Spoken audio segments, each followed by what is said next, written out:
Rev up your engines!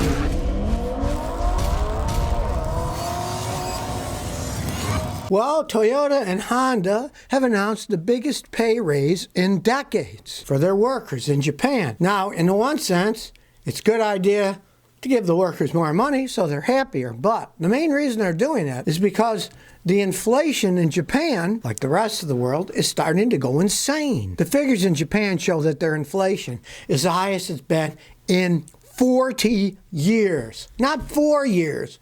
40 years. So Toyota and Honda are paying their workers more because they realize they need more money so they can get food and get what they want. 40 years, that's a lot. And if you know anything about Japan, they've had a lot of inflation in the last 40 years. That's one of the reasons some of these companies have, even in Japan, have gone offshore Japan, other countries, to make parts for their cars, getting stuff from Asia that normally they used to make in Japan. Just like the United States sends stuff down to Mexico because it's cheaper to make them there, right? Now, the pay raise in Japan is the biggest in 20 years. But then again, the inflation is the worst for the last 40 years. So they're still not really catching up. So even though the workers are getting paid more, inflation is going up, ramping up. Of course, our government's trying to pretend there isn't a recession and we're not living in hyperinflation. But indeed, we are. Last month in the United States, guess what? The prices of used cars went up an additional 7%. It was starting to come down now. It's going back up again.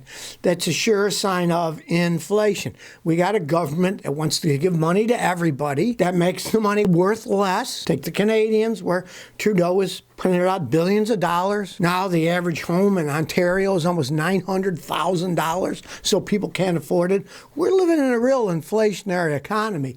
Whether these clowns try to hide and pull the wool over, I say, don't worry about it. No, go to the grocery store. Look at the price of stuff.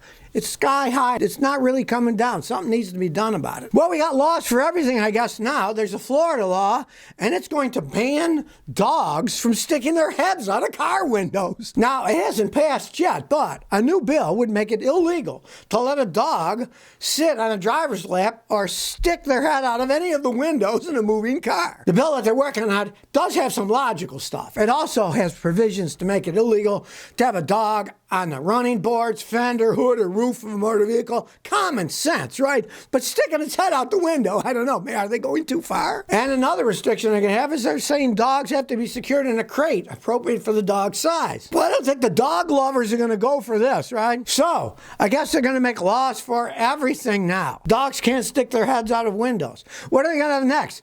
Kids can't stick their tongues out while they're driving down the road at people. Our world is going insane, slowly but surely. Of course, dogs have no voting right, at least as it stands now. Who knows? Maybe the woke generation will give dogs voting rights. I don't know. But the poor dogs in Florida, looks like they're not going to be able to stick their heads out the windows anymore. Jay Hess says, I got a new Chevy Equinox and it vibrates when I touch the gas pedal. When I press the gas pedal, the pedal has a vibration I can feel, especially before it shifts. It's not any worse at high speed, so I don't think it's a tire balance issue. Dealer said they can't find anything wrong. I can only feel the vibration in the pedal. What could it be? Go to a different dealer. All right? Say you want to road test a Chevy Equinox. You're thinking about buying it, right? Drive it. If it does the same, then obviously they're all doing it. I have yet to seal 2023, so I can't say myself. But see what it does the same thing. And if it does, obviously they're all doing that. Turbos are little engines to get a lot of power with the turbocharged. And a lot of times those little engines will vibrate, right? Let's say you road test it and it doesn't vibrate. Then there's something wrong with yours. And of course, it's a new car. They'll always say, we don't feel anything. Oh, that's normal at the dealer. That's just their excuse to get you out the door. You bought the stupid thing. They got your money. They really don't care after that. Road test one. See what happens. And if it does vibrate, you're pretty SOL. And they're all going to be doing it. They're not the greatest vehicles, and those little bitty engines, how are they going to hold up pulling a bigger vehicle like that? Everybody knows a little four-banger with a turbo is not going to last that long pulling a heavy vehicle. I know the police that have some of these turbo Fords, and they hate them. They say they're the worst vehicles we ever had. We liked our old V8 engines, but that's what they're buying, so we have to drive it. Even the police don't like them. So do that test. Now, if that test, like I say, doesn't vibrate, then take it back and say, I road tested one year, it doesn't vibrate, this does. I want this fixed. Because who knows what could be wrong? Their quality control in GM's crap these days. Death Metal Junkie 420 says, what are your thoughts on Nissan's V8 engines? I haven't heard much about their 5.6 V8 using the Titans. I'm curious. Are they reliable? Well, yeah, they're excellent engines. They're very reliable. You know, the only thing is they are tremendous, and I mean tremendous gas hogs. They get horrendous gas mileage. I met a guy here in Tennessee. He originally had 2 of them, and he used them to pull trailers for his job, right? And they never broke down, and he loved them. And he thought, but this gas mileage stinks. Well, he made the mistake of getting rid of one of them and replaced it with a used Chevy diesel pickup truck, and it fell apart. It was a piece of junk. He went from a reliable Nissan that got horrible gas mileage to a diesel GM truck that got better gas mileage, not phenomenal, but a lot better than the gasoline V8 when he's towing stuff. But then it kept breaking down. It was a pile of junk. So, are you worried about gas mileage? You're worried about long life. You got to always put that in consideration. But those V8 engines they make, they're decent engines. They can last a really long time. They're just tremendous gas hogs. Sailor Solan says, I have a weird quirk in my Ultima. Every time I add air to the tires, it locks and unlocks the doors, creeping me out. Nobody knows. Now, I had that happen once, and it was doing it because when I went down to air tires, I'm bent over, right? And the key's in my pocket, and it's hitting the door locks on and off, right?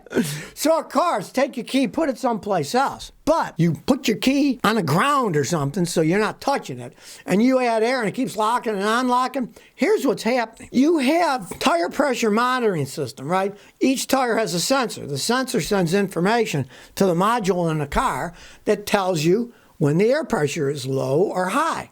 Right? There has to be a problem with your system. Something wrong with the module, because when you're adding air to the tire, it's changing the pressure, changes the information that the sensor's sending to the computer, and somehow it's shorting out, making your locks go on and off. Could be a bad body control module. All these computers are interrelated, and the one that activates for the tires also is the one module that helps do the door lock. So you'd probably have some kind of a module problem. But if it only happens when you air up the tires, what the heck? I'd live with it. Those modules are really expensive, and who knows where the electric short actually is. But you'd have some kind of electrical short where that's sending the information as you fill up the tires and it's making the doors unlock and lock. As long as you got your key over there and you're not accidentally sitting on it or somehow pushing it while you're bent over and putting air in. Z Folksy 94 says, I got a 93 Honda Civic. It won't start. I'm changing the fuel pump, but how do I know what replacement is best for fuel flow rate? There's all kinds of rates when I research it. What should I do? I'll tell you what you should do. Buy an OEM fuel pump. Hondas have excellent pumps. Buy the OEM one. You don't have to go to the dealer. There's other places that sell it. But you want the OEM, original equipment manufacturer, for that. They're built right. Honda knows what they're doing. You go aftermarket, who knows? They might just be making up the ratings, you know? It might not pump the right pressure or the right volume. It's not just the pressure, it's the volume. I've never had a problem with an OEM pump. They always work. Don't mess with the aftermarket, especially the crap made in China. They lie about how strong it is. I've seen jump boxes and batteries from China that say, oh yeah, we've got, 3,000 cranking amps, and then you test it on a machine that's got like 250 cranking amps, not 3,000. Yeah, they just make up their figures. So stick to OEM factory. That's really the only way to do it if you're changing any electronic parts on a car.